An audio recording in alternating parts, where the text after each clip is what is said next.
কেমন ভাই, আমার বোন আমার কাছে কোনো কিছু চায় না, সে জানে আমার কাছে টাকা নাই।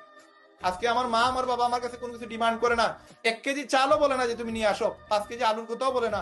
মানে আমি কেমন ছেলে দেখেন, আমার কাছে 5 কেজি আলু, মানে আমি, আমার এই 17 18, আমার এই 25 বছর হয়ে গেছে, আমার এই 30 বছর হয়ে গেছে, আমি এখনো বিয়ে করতে পারি নাই। বলতেও পারি না যে ভাই বিয়ে করবো, কারণ আমার বিয়ে করতে গেলে তো এখন 8 10 লক্ষ টাকা মিনিমাম লাগে। 1 2 লক্ষ টাকা যদি হাতে না দিই কেমনে বলবো ভাই 10 লক্ষ টাকার বিয়ে মানে খরচ লাগবে, আমাকে বিয়ে দাও। মানে এই জিনিসগুলো ভাই রিয়েলাইজ করার বিষয়। আমি কাউকে ইনসাল্ট করতেছি না ভাই, বাস্তবতা বলতেছি।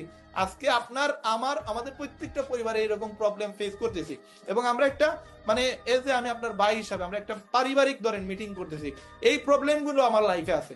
এগুলো সলভ করার জন্য কোনো সময় ফেরেশতা আল্লাহ তাআলা পাঠাবেন, এগুলো আমাকে ওভারকাম করতে হবে, আমাকে এগুলো ঠিক করতে হবে, এবং আমি আমার, মানে ডিরেকশন ফাইনাল করা লাগবে, আমি আমার রাস্তাটা ক্লিয়ার করা লাগবে যে আমি এই জায়গায় যেতে চাই। এবং যে সময় কেউ বলে যে আমি এই জায়গায় যেতে চাই, সেই জায়গায় যাবে, এটার কোনো মানে অন্য কোনো সুযোগই নাই।